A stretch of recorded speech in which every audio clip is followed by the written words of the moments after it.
Here's the brutal truth, and I say this with love that has teeth. You are not broken. You are trained. Your nervous system learned a long time ago that the fastest way to feel safe was to keep the room happy. You clocked the tone of voice, the slam doors, the I'm disappointed in you, and your body, before your brain decided, okay, we smile, we say yes, we smooth it over so we don't get yelled at, left out, punished, or pulled into conflict. That isn't weakness. That is survival wiring. And it works until it runs your adult life into a ditch. Now, the reframe that will piss you off before it sets you free. People pleasing is not generosity. It is control in a nice outfit. You are not handing out kindness. You are trying to manage someone else's reaction so you don't have to feel guilt, rejection, or conflict in your body. Read that again. You're not fixing their feelings. You're trying to preempt your discomfort. You over-explain, you rush to yes, you make the joke, you pick up the slack, not because you're the patron saint of accommodation, but because you are terrified of what will happen if you don't. That is control, and it is stealing your peace. Let's talk cost, because it's high and you're paying it in quiet installments every damn day. Resentment that simmers under your smile. Exhaustion that sleep doesn't touch. Identity confusion so deep you can't answer, what do you want? Without polling the room. Quiet rage that leaks out as sarcasm. Sniping. Passive aggressive. No problem. Texts. Shallow yes relationships where connection equals compliance. A calendar jammed with other people's priorities. A life that feels like you're being dragged behind a truck instead of driving the car. And then you go home and beat yourself up for it. Enough. I'm not here to shame you. I am here to hand you the wheel back. By the time we're done, you're leaving with one sentence you can use today. Not a 4-0 step script, one sentence, and a simple method to tolerate the wobble, the guilt, the fear, the oh crap, did I just ruin everything that shows up after you say it? Because the feeling will come and you are going to handle it. Here's the pairing that changes everything. Mantra 1, let them. Let them feel what they feel. Let them be disappointed. Let them be surprised. Let them have their reaction. It belongs to them. And your sentence, the boundary that is kind, firm, and non-negotiable, that doesn't work for me. Not mean, not dramatic, not a TED Talk, just the truth. Let them. That doesn't work for me. You say it calmly. You don't pad it with apologies. You let the room react. And then for once, you don't manage it, you manage you. That's how your peace comes back, inch by inch by inch. Here's what's really happening in that split second before you say yes when you mean no. You think you're making a logical decision. You're not. Your body hits the gas, and your brain runs behind the car trying to catch up with the story that justifies it. The chain goes like this: sensation, then perception, then emotion, then thought, then action. It starts with a sensation, a tight chest, a clench in your gut, a quick flash of heat in your face, and your nervous system goes, danger. Your brain perceives it as social threat, rejection, conflict, disapproval. Then emotion floods in, anxiety, guilt, urgency. Only after that do you get the thoughts, I should probably just do it. She'll be upset. It'll be easier if I handle it. And boom, the action. Sure, no problem. That's not logic. That's a body alarm steering the wheel. You know the signals. Your phone lights up with mom and your stomach drops. Your boss hovers at your desk and your chest tightens like a seatbelt yanked hard. A friend says, can you just, and your face does the fawn smile before you even decide, like it's been deputized by your amygdala. Your mind starts racing, your mouth opens, you over-explain to get ahead of the conflict that isn't even here yet. You hear yourself offering 3 alternatives: apologizing, promising, negotiating with a ghost. That is the autopilot. That is the chain already in motion. And hear me, you don't do this because you're weak. You do this because at some point in your life, keeping the peace was how you kept yourself safe. If you grew up around volatility, criticism, or a parent whose mood was a roulette wheel, Your body learned to scan, anticipate, placate. That was brilliant. That was survival. You domesticated your nervous system to other people's weather. So when someone sighs, raises an eyebrow, goes silent, your body remembers sensation first, alarm first. Then you run the old program. We need a hard reset in how you read those signals. Fear is not intuition. Fear is a sensation, loud, fast, urgent, hot. Intuition is quieter, steadier, a grounded nudge. When you are about to people please, it feels like a fire drill. It shrinks you. It speeds you up. Your inner compass will tell you the truth if you stop the damn car and check, does this request feel expansive or shrinking? If it's shrinking and urgent, that's fear, that's conditioning, not wisdom. So how do we take the wheel back? We're going to reverse the chain at the action layer, not by waiting for courage, not by talking yourself into confidence, by inserting one behavior, one sentence, right? Where your old pattern hijacks you. While your chest is tight, while your cheeks are hot, while your brain is screaming, you calmly say, that doesn't work for me. And then you let them have their feelings. Let the alarm ring without sprinting around the building trying to shut it off. This is biology plus conditioning, not a character flaw. The chain began in your body, and that's okay. We'll train your nervous system by what you do next. Say the sentence, breathe. Don't manage their face, manage your state. Do it once, then again, then again. That's how you teach your body you are safe even when someone is disappointed. That is how self-trust gets built. Sensation by sensation, action by action, inch by inch by inch. Here's the sentence. Say it with me, out loud, and feel how clean it is. That doesn't work for me. Period. Not a comma, not a TED Talk, not a trail of apologies and explanations. That doesn't work for me. It is the whole boundary in 7 syllables. You do not need a preface. You do not need a backstory. You do not need a permission slip. It stands on its own. Why does it work? Because you're not debating facts, you're stating compatibility. It's not you're wrong. It's this doesn't fit. It's like a shoe that doesn't fit your foot. Nobody argues with a blister. Boundaries are not moral verdicts. They are limits. Limits are not up for cross-examination. When you say, that doesn't work for me, you are reporting what is true in your life, in your schedule, in your values, in your energy. Full stop. You are not putting the other person on trial. You're drawing a line on your side of the street. Tone matters. Deliver it calm, neutral, almost boring. Like you're reading a train schedule. The power of this sentence is how little you add to it. Your nervous system will beg you to overtalk because if you talk fast enough and smile big enough and offer 3 alternatives, maybe they won't be upset. No, breathe. Lower your voice 1 notch. Slow down your pace. That doesn't work for me. Let the sentence sit there and do its job. Silence is not danger. It's the sound of your boundary landing. If saying it exactly like that feels clunky, use a variation with the same spine. I can't do that. I'm not available. I'm going to pass. No, thank you. All of those are the same message. Keep it short. Keep it clear. Keep it final. You're not closing a sale. You're closing a loop. Short sentences are stable structures for an anxious body. You can lean on them. Here's the trap that's going to trip you. The second you justify, you invite negotiation. That doesn't work for me because is an engraved invitation for someone to solve your because. People pleasing is a negotiation addiction. You start bargaining against your own needs to regulate their emotions. You pile on context to make the no palatable, I wish I could. It's just that maybe next time, I'm so sorry. And what you teach them is that your no is a soft maybe, and your limit is a puzzle they can work. Don't do it. When you feel the urge to explain, that's your cue to shorten it, not stretch it. Expect your body to freak out a little. That jolt of guilt, normal. That itch to fill the silence, normal. Your work is not to craft the perfect sentence. Your work is to tolerate the moment after you say it without rescuing anyone from their feelings. 1 clean line, that doesn't work for me, and then breathe. This is where the next tool comes in because the sentence is simple. The hard part is what happens in the space that follows. We're going to let them be surprised, let them be disappointed.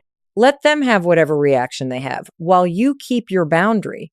That is how you build self-trust, inch by inch by inch. Here's the switch that saves your peace in the exact second your body wants to fix it, smooth it, explain it, perform it.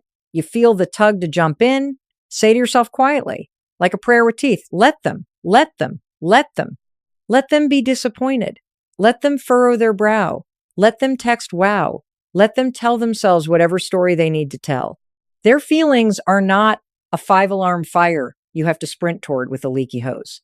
Their feelings are their weather system. Yours is the boundary you just set. Hold your umbrella. Let it rain. This is a responsibility reset. Your job is not emotional janitor. You are not hired to mop up everyone's discomfort so the floor feels safe to walk on. You can be kind, calm, tone, no blame, basic respect, and still refuse the role of regulator-in-chief for another adult's nervous system. Read that again, because this is where you get tangled. Kindness is a value. Responsibility is a boundary. Their emotions are theirs. Your choices are yours.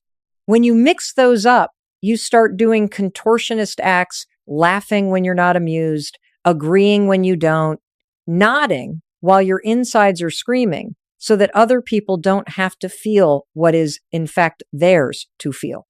Let's talk about guilt, because that's the booby trap underneath your reactions. You keep confusing guilt with wrongdoing. Most of the guilt you feel after a boundary is not evidence that you did something bad. It's evidence that you broke an old rule.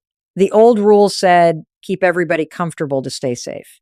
So you say one clean sentence and your body rings the guilt bell ding and you sprint right back to the old rule. Not anymore. New rule. I can handle someone being upset with me. I cannot handle abandoning myself again. Say it out loud when the heat rises. I can handle someone being upset with me. I cannot handle abandoning myself again. That line gives you a spine when the old rule tries to drag you by the collar.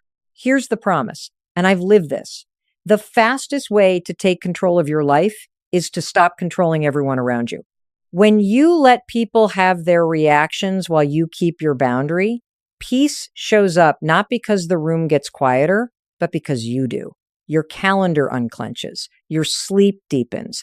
Resentment drains like a slow leak you finally patched. You stop running PR for your own life. You start driving the damn car again instead of riding shotgun with a smile plastered on while your insides grind. So what does this look like in practice? It looks like one calm sentence, that doesn't work for me, and then you breathe and let them. It looks like feeling the urge to add 3 paragraphs and choosing a period instead. It looks like noticing the guilt bell and labeling it old rule, not truth. It looks like your body learning through repetition that you are safe even when someone frowns, sighs, or sends a loaded K. And yes, people will push back. Some will negotiate. Some will guilt trip. Some will get mad. Your power is not in a better argument. It's in staying with your choice. Now we're going to run this in the real arenas where you cave family with the guilt and the traditions and the, after all I've done, bosses and coworkers with the veiled consequences, friends with the drama, dressed up as nice. We're going to put let them end, that doesn't work for me, into those exact moments. So your nervous system gets reps where it counts. Let's go. Family is where your old rule got installed. So family is where it's going to scream the loudest when you break it. You're going to feel like a bad daughter, a cold sibling, an ungrateful whatever. That is not truth. That is training. A healthy family boundary sounds like a calm no, not a courtroom defense. You are not on trial. You do not need evidence, exhibits, and character witnesses. You need one sentence and a body you can keep steady while you say it. Live moment. Parent calls. Can you come for the weekend? We need you. Feel the spike. Jaw tight. Shoulders up by your ears. Heart doing drumline. Here's the move. Breathe in. Unclench your jaw. Drop your shoulders. Lower your voice 1 notch. That doesn't work for me. Period. If you have optional capacity, add it clean, not as a consolation prize. I can do Sunday afternoon for 2 hours. That is not punishment. That is capacity. You're not withdrawing love.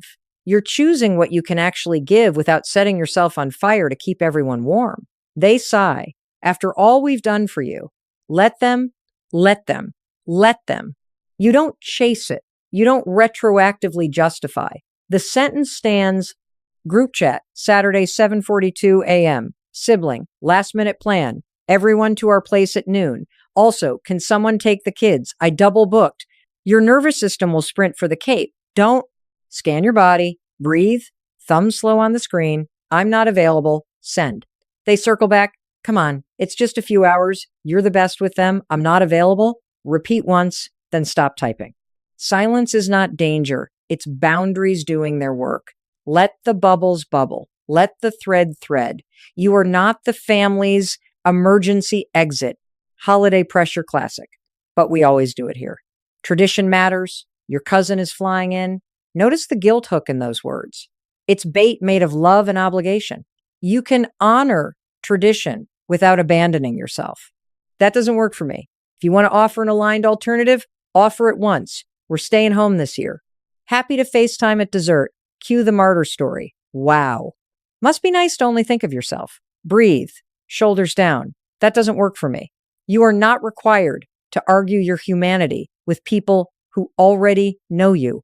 Let's name the manipulation patterns with compassion, because most families do this unconsciously because it worked on you. Guilt dumps, martyr monologues, your selfish labels, and the silent treatment. None of these are emergencies.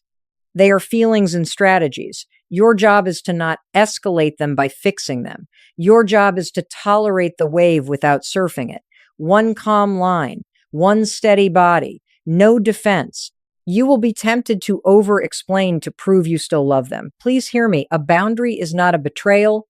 It is an honest map of where you end and where your energy ends.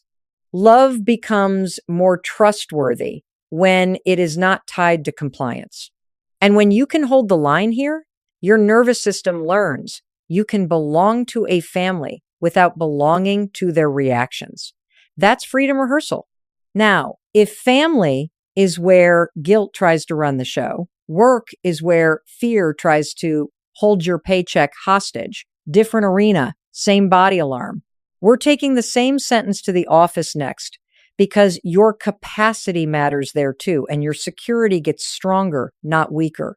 When you get clear, work is the place where your nervous system hears footsteps and immediately starts negotiating with a ghost called consequences. If I don't jump, my boss will think I'm not a team player. I'll miss the promotion. I'll get labeled difficult. Breathe. At work, boundaries are not rebellion. They're clarity about priorities and capacity. Leaders set them. Professionals set them. The amateurs perform a yes they can't deliver and then live an apology. We're done performing. Live moment. Your boss pops by at 4:58 p.m., drops a file. Need this by tomorrow. Your chest tightens. You feel that heat climb your neck. Your mouth starts to say, sure. Stop. Lower your voice one notch. That doesn't work for me. I can have it by Thursday, or I can prioritize it over X. What do you want? Read that again, because it's clean and it's leadership. You're not refusing work. You're surfacing trade-offs. You are putting the decision back where it belongs on the person who owns the priorities. Capacity language is not attitude. It's operational clarity. If your boss says everything is priority, you calmly mirror the reality. Understood. If I move this to the top, A or B will be delayed your call. Let them be momentarily annoyed. Let them pick. You execute what you agreed to, not what your fear promised at 4:58. Coworker, ping, 8:12 a.m. Can you take my meeting? Got double booked. Old you straps on the cape. New you checks the dashboard. I can't. Optional, I'm at capacity. Stop there. No novella about your calendar. No guilt TED Talk. If they push, it'll just be 15 minutes. Repeat. I can't. If you want to help without abandoning yourself, offer a single aligned option once. I can send last week's notes. One offer, one time. Let them manage their calendar like the adult they are. Let's drag the fear story into the light. If I say no, they'll think I'm difficult. No, they'll think you're clear. Clear people are predictable, and predictable people are trusted. Vague people say yes fast and deliver late. That is the reputation you're accidentally building with your performative yes. You're not earning safety, you're eroding it. The bar moves every time you overdeliver to fix a last-minute ask because you just taught them your emergency setting is standard operating procedure. You want to be seen as reliable? Stop selling fantasy timelines to regulate someone else's anxiety. Sell reality, deliver reality. Emails and Slack count too. Can you turn this around today? That doesn't work for me. I can have a solid draft by 2 p.m. tomorrow. Quick chat. I'm heads down 10-2. I can do 2:30. This is capacity language. Short, neutral, decisive. No over-explaining, because over-explaining invites negotiation. Your job is to make the trade-offs visible and then hold the line you co-signed. If someone rolls their eyes, let them. If someone calls you not a team player, remember, teams fail when members are unclear about capacity. You are protecting the work. And a quick word for the overachievers who are already composing the rebuttal in your head. But I like helping. I pride myself on jumping in. Beautiful. Keep the value, ditch the compulsion. Help on purpose, not by panic. Choose the yes that fits your plate. Decline the rest with one calm sentence and let them feel whatever they feel. That's how you build a brand that actually scales. Clear inputs, consistent outputs, no heroics required. Family runs on guilt. Work runs on fear. And friendships, those run straight through your identity, which is why no there can feel like you're risking the title of good friend. We're taking the same sentence into that arena next because nice without self-respect is just another performance and you're not on that stage anymore. Friendships are where the mask got the most compliments, so it's also where ripping it off will feel the scariest because these are your people, right? The group chat, the brunch crew, the ride or dies. And so when you set a boundary here, your body tells you you're risking belonging. You aren't. You're risking a performance. If a friendship requires you to abandon yourself, it's not a friendship, it's a performance, and you're not auditioning anymore. Live moment. Text pops up. Can I call you right now? I'm spiraling. Old you drops everything, stashes your own meltdown, becomes unpaid crisis therapist while resenting it later. New you scans your body, tight chest, shrinking feeling, urgent drumbeat, and that's your sign. Shrinking equals no. Lower your voice one notch, thumbs slow. That doesn't work for me. I can talk tomorrow at 6. Send optional human kindness, not codependent cleanup. I'm rooting for you. Then let them. Let them be surprised.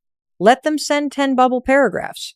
You are not obligated to triage someone else's nervous system on their timetable. Friendship isn't 24/7 access. It's mutual care within capacity.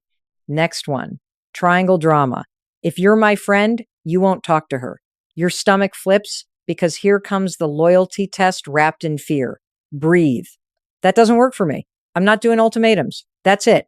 You're declaring your values, autonomy, fairness, without turning it into a courtroom.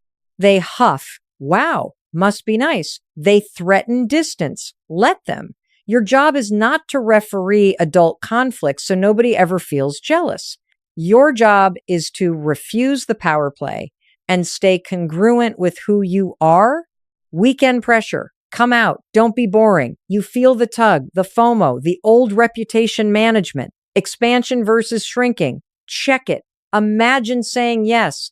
Do you feel open and grounded or small and tense? If it's shrinking, the answer is simple. No thanks, have fun. Period. You do not owe a medical report or a 3-paragraph defense of pajamas. The longer you talk, the softer your no becomes. Stop negotiating with people about your own energy. Here's the grief nobody warns you about. When you stop people pleasing, some relationships will wobble and some will end. That's not failure. That's information. Performances close when the lead actor walks off stage. The people who only knew how to relate to your compliance will either learn the new script or they'll exit. Let them. And watch what replaces it. Friendships that feel expansive, even when you set limits. Friends who say, proud of you for resting. Friends who can survive your no because they actually want you, not the act. This is where the reps matter. One clean sentence, short messages, silence that you don't rush to fill. The body alarm will ring and you will ride it like a wave. And because some folks will push, negotiate, guilt, get mad, we're about to tighten the tool even more. exactly how to say the sentence, when to stop talking, and what to do when they press on your boundary like it's a door with a broken latch. Here's the protocol. When the door gets rattled, you become the broken record. Repetition, brevity, calm. Same sentence, slower, with fewer words. No escalation, no explanations. You are a steady latch on a door that closes softly and stays closed. Your body will want to speed up. Don't. Lower your voice one notch. Count to 3 before you speak. Silence is not rude. Silence is a boundary doing its job. They say, why? You say, it just doesn't. They say, you always? You say, I hear you. It doesn't work for me. They say, you're selfish. You say, you can think that. They say, if you loved me. You say, I do. This doesn't work for me. They say, just this once. You say, no. Fewer words each round. You're not trying to win a debate. You're holding a limit. Read this carefully because it's the trap you fall into every time. Explaining backfires. The moment you tack on because, you've handed them your weak spot, and now you're arguing your reasons instead of holding your boundary. I can't because I'm busy, invites. You can do it after. I'm tired, invites. It'll be quick. I don't have money, invites. I'll cover it. You just opened discovery on your life. Close the file. Limits are not case law. Report the limit, full stop. The pause is your superpower. Count 1, 2, 3 while your nervous system screams. And in that space, you silently say the mantra, let them be upset. Let them misunderstand. Let them think what they want to think. Their story about you is not your emergency. Your emergency is abandoning yourself again. So you breathe, you pause, you repeat. Tactical run through. Step 1, plant your feet, unclench your jaw, exhale longer than you inhale. Step 2, deliver the line. That doesn't work for me. Step 3, close your mouth. Step 4, if they push, repeat it slower, shorter. Doesn't work for me. Step 5, if they escalate, you downshift to exit language. We're not aligned. I'm going to step away now. Or I'm ending this conversation. Then you do. No flounce, no flurry, just remove yourself. On text, same deal. Short line, no essays. No emojis to soften the blow. If they flood your phone, you do not have to stay in the ring. Silence is a complete sentence. And yes, you will shake. You will not feel confident at first. Good. Confidence is not required. Repetition is. Behavior first. Always. You act before you feel ready, and your nervous system learns from what you do, not what you promise. Every calm repeat is a rep. Every 3-second pause is a rep. Every time you let them have their feelings while you keep your line, that's you rewriting who you are, inch by inch by inch. Now let's use those reps to flip your identity, because the person who can hold a boundary without a Broadway monologue, that's a person you trust. Here's the lie you've been nursing, like it's wisdom. You're waiting to feel brave before you set the boundary. You're waiting for the day your stomach doesn't flip, your voice doesn't tremble, your cheeks don't burn. That day may never come. I think motivation is garbage when you need it most because it never shows up on cue. Confidence isn't the starter pistol. It's the ribbon you break after you've run the laps. Behavior first, action first. You do the thing, shaking and unsure, and then your brain updates the file called Who I Am based on the evidence you just created. Every time you say that doesn't work for me, you make a deposit in the bank of self-trust. Tiny deposit, maybe a nickel, maybe a dime, but deposits compound. You do it again tomorrow, 2 more dimes. You repeat it next week with your sister, a quarter. You keep repeating it, especially when it's inconvenient, and suddenly there's enough balance to cover the life you actually want. Your identity rewrites not because you journaled affirmations into the mirror, though. Great, do that if you want, but because you witnessed yourself acting like someone who respects their own time and energy. When you see you behaving differently, the story changes. I am a person who holds a line. I am a person I can count on inch by inch by inch. And let's tell the truth about the after party your body throws. You'll get the adrenaline dump.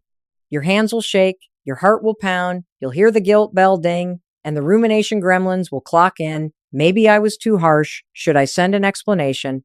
Maybe a smiley face? Maybe a makeup yes? This is withdrawal. You are detoxing from an old pattern of self-abandonment that used to buy you temporary relief. Of course, your nervous system is twitchy. The drug was people-pleasing. You said no to the hit. Your body is asking for a fix. Let it ask. Do not feed it. Here's your reset practice because you need something to do with the energy. After you set a boundary, move your body so the chemistry has somewhere to go. Walk around the block. Get in the shower, hot water on the back of your neck. 3 rounds of a longer exhale, then inhale. 4 in, 6 out. 4 in, 6 out. Shake your hands. If your fingers itch for your phone, write the urge down instead of acting on it. I want to apologize. I want to explain. I'm scared they're mad. Put the phone in a drawer for 30 minutes. Set a timer. No follow-up text for 24 hours unless it's logistics you agreed to. You are riding the wave, not drowning in it. That's called urge surfing, and it's how you retrain the system. Name the real win so you stop chasing the wrong trophy. The goal is not zero discomfort. The goal is staying on your own side while discomfort passes. You will still feel things. You will still care. And you will not abandon yourself to make those feelings stop. That is strength. That is identity shift you can trust because it's built on behavior, not bravado. Now we make it practical. You don't start with the hardest person in your life. That's a recipe for a blow up and a retreat.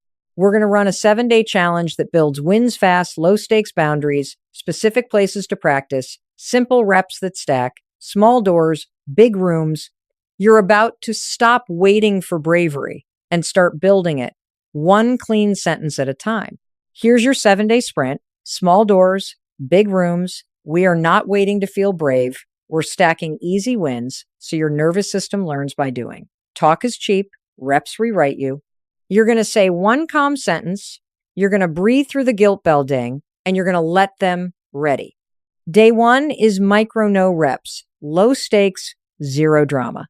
Decline the sales pitch at the register without a smiley face softener. No, thank you. That doesn't work for me. When the calendar pop-up begs for just 15 minutes, you click decline and move on. If a group text floats an optional hang you don't want, you send, I'm going to pass. Have fun, period. Count to 3 after you hit send. Let them. Your job is to feel the tiny adrenaline flicker, name it, and ride it. You didn't do anything wrong. You broke the old rule. Day 2 is more of the same because repetition is the point. Another low stakes boundary, ignore the unknown number or answer in practice, I'm not interested, then hang up. Neighbor asks, can you quickly? You check your body. Shrinking equals no. That doesn't work for me. You will feel like explaining. That is your cue to shorten, not lengthen.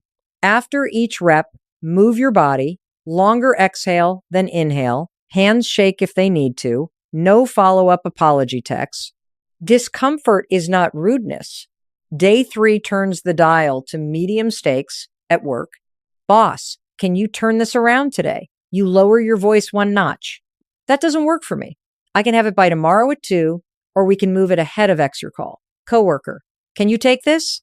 I can't. Optional one-time offer. If it's aligned, I can send notes. If they push, broken record, I can't. You are not being difficult. You are being clear. Day 4, medium stakes at home. Family scheduling. Can you come by tonight? Breathe. That doesn't work for me. I can do Saturday 10-12. Phone call limits. Before you answer, set the container. I have 10 minutes. When the timer dings, exit cleanly. I'm wrapping now. No aftercare texts to regulate their disappointment unless you are genuinely rude. Rules set in stone. No post-boundary apology texts. Discomfort is not rudeness. Day 5 targets one pattern. Pick the friend who dumps. They text spiraling. You reply, that doesn't work for me right now. I can do 15 at 6. Let them react. You are not an on-call nervous system. Day 6 targets another pattern. The relative who guilt trips or the coworker who delegates upward. Relative, after all I've done. You, calm, that doesn't work for me. Coworker, can you handle my deck? That doesn't work for me. I'm at capacity. Then you stop talking. Repetition, brevity, calm. Day 7 is audit day. Sit down with 5 minutes and tell the truth. Where did you feel expansion? Where did you feel shrinking? What surprised you about what you actually want? Where did you over-explain? And what will you say next time? Shorter, slower, count your reps, count your dimes in the bank of self-trust. Notice, nobody died when you kept a clean line. Some people were disappointed. Let them. You survived. And more importantly, you stayed with you. This isn't about becoming hard. It's about becoming honest. Honesty is the foundation of real love and real respect, yours and theirs. 7 days of small, clean sentences and calm silence, and your life starts to feel like it finally fits, inch by inch by inch. Here's where we land, and I want you to hear this like I'm sitting across from you at your kitchen table. You are not here to be liked. You are here to be free. People-pleasing kept you in the passenger seat, begging for directions from everyone else's moods. Boundaries put your hands back on the wheel. You stop scanning the room and start looking at the road in front of you. You stop managing everyone's weather and start managing your own driving. Freedom is choosing your life over managing everyone else's feelings. And it starts with one sentence. And yes, there will be grief. There will be fear. Some people will not clap for the new you because the old you was very convenient. Of course they will resist. That resistance is just the old dynamic fighting to survive. It doesn't make you wrong. It makes you accurate. You are allowed to mourn the performance you perfected. You are allowed to miss the approval hit. You are allowed to feel shaky, tender, even a little sad as the mask slides off. Let those feelings pass through while you keep your hands on the wheel. Let them have their reactions while you stand in your choice. That's the work. That's the win. I'm going to hand you the lifeline I wish someone had handed me sooner. You do not have to believe you deserve it yet. You can just want it. Want peace, want sleep, want time that isn't carved out of your own hide. Want a life that fits. Want it and practice one sentence today. You don't wait for confidence. You don't wait for motivation, because I think motivation is garbage when you need it most. You choose the behavior, you rep it, and the identity catches up, inch by inch by inch. So when the moment hits, when the text pops up, when the ask lands, when the guilt bell dings, stack your mantras and breathe. Let them, let them, let them. Their reaction is their weather, then deliver the line. That doesn't work for me. Full stop. And as your body revs, add the third anchor. I can handle discomfort. Say it out loud. I can handle discomfort. You don't need it to feel good. You need it to be true, and it is. Before you go, make this real. Drop in the comments the exact situation you need this sentence for boss, parent, partner, friend, and write the line you're going to use. Put a date on it. Commit to one boundary this week. Not 10, one. Who gets it and when? Declare it so the future you has a breadcrumb to follow when your hands start to shake. You're not abandoning people. You're abandoning the lie that your life is a public service for other people's comfort. You are choosing honesty over performance, clarity over chaos, peace over PR. Stop the damn car, lower your voice one notch, let them. That doesn't work for me. I can handle discomfort. And then drive. Your life is waiting.